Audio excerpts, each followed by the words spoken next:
Hello everybody, Larry here, welcoming you to my third installment of the updates on my South Olympic Branch model railroad. We're about to watch Jeep 20, number 2014, roll through the turnouts that I built and installed for the west end of the Alma yard. And they're not perfectly smooth, but they're pretty good. I'm pretty happy with them. Things work. And with that, we'll continue on and I'll show you what else has been happening.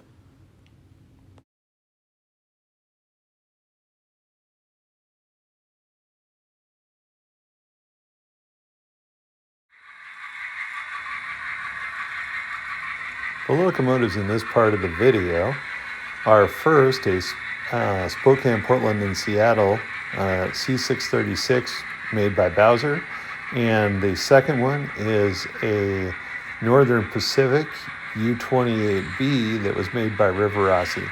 Both of these units have Loc Sound decoders in them.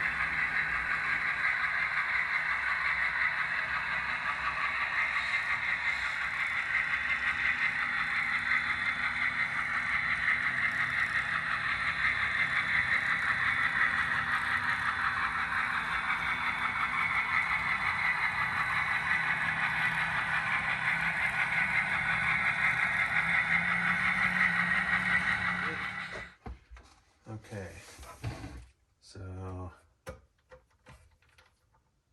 almost done wiring up the command station to the new power supply, and all that.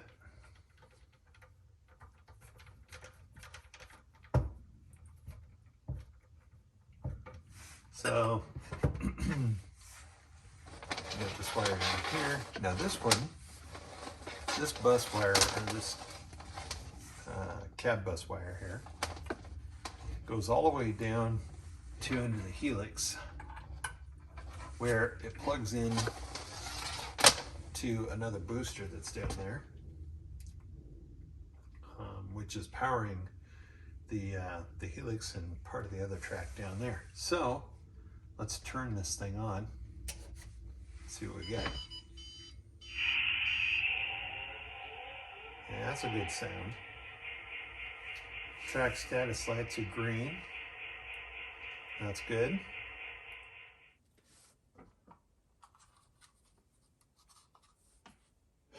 Now I'm going to take these Digitrax LNWIs and mount them up on here.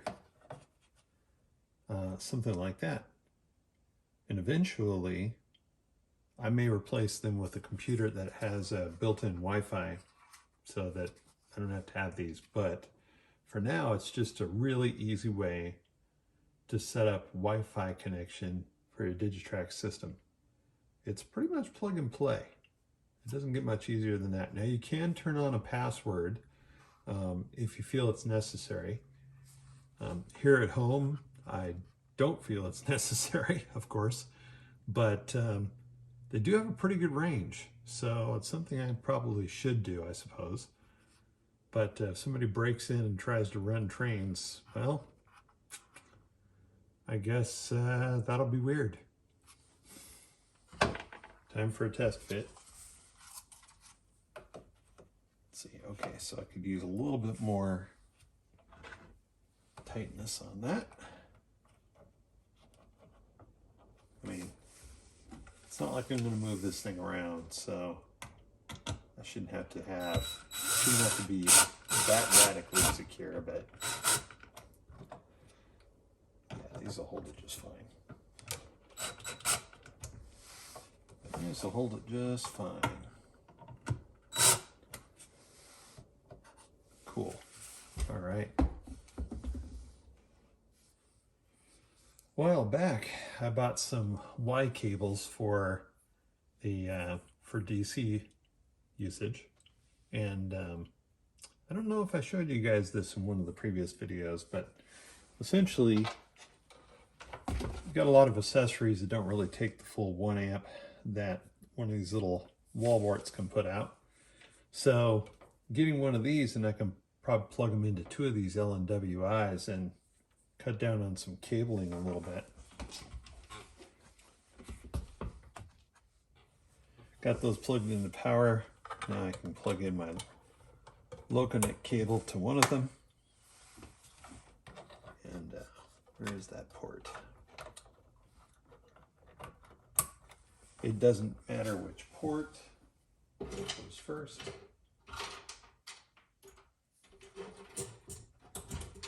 Okay.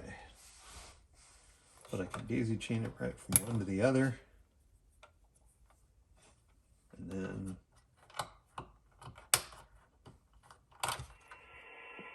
okay, that's as far as I'm getting tonight. I got to get another booster at some point and clean up this wiring, but I'm going to wait until I get more of the structure for the actual layout done. This piece up here is the lower deck, and as you can see, it's, you know, not anywhere near complete. So got a ways to go on that yet. And then, not to make you guys dizzy, but it'll come across and it will also go on to the peninsula. There's the mess that I did have my stuff attached to, and some of it still is.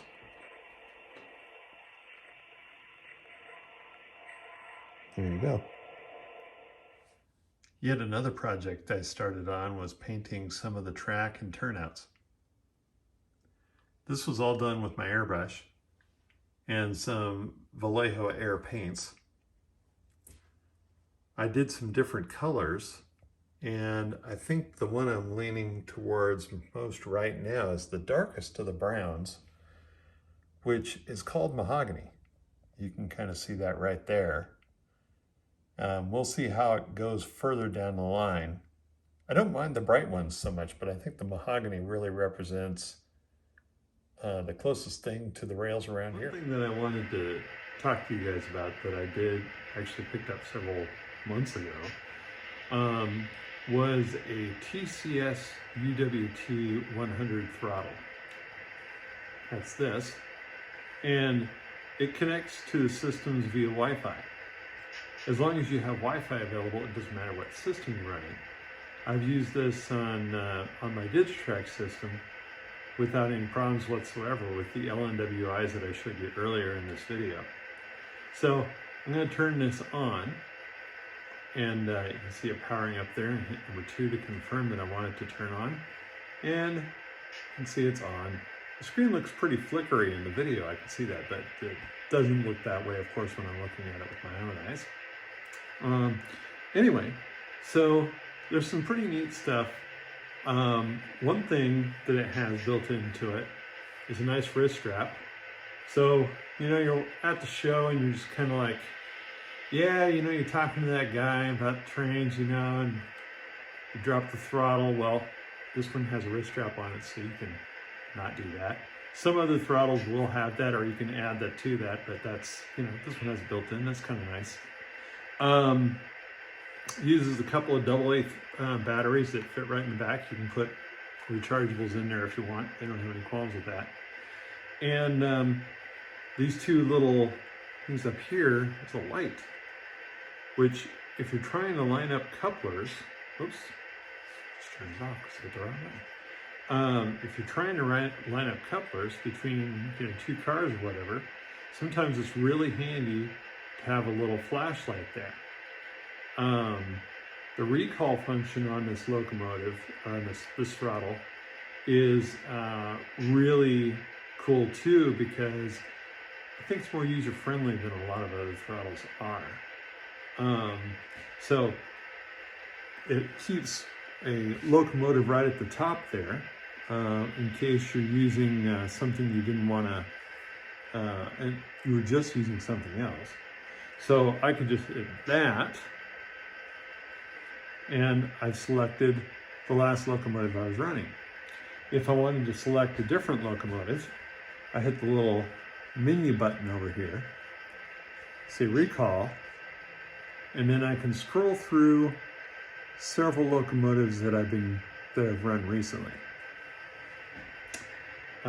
Let's go back and pick 2580, Just going to select that. And then we'll give 2580 a little moment in the spotlight here. So I'll do that. I'm going to stop the video and move the camera.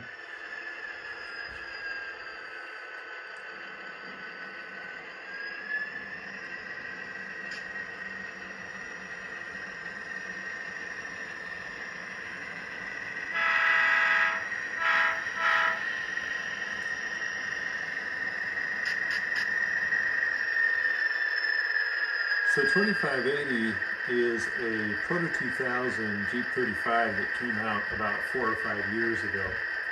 It's got a low sound decoder in this particular model, and it works pretty well. I like it a lot. Long horn, short horn, bell, right? It also has some upper level functions, which I don't, of course, know off the top of my head, that were usually pretty difficult to get to with with the old throttles. On this TCS throttle, I'm gonna move this in here so you guys can see the top here. See this, there's this up button right there. If I push that, I've got a 1, 2, and then back to my standard functions there, 1 through 9.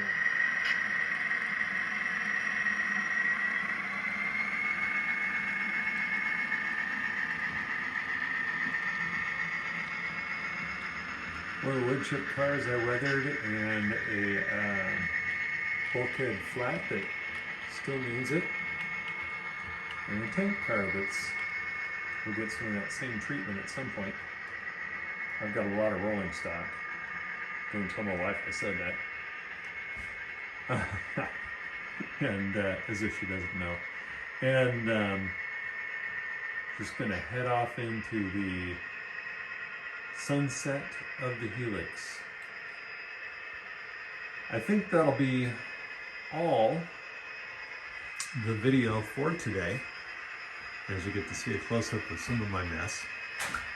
And I'll catch you on the next update. Until then, take care, everybody.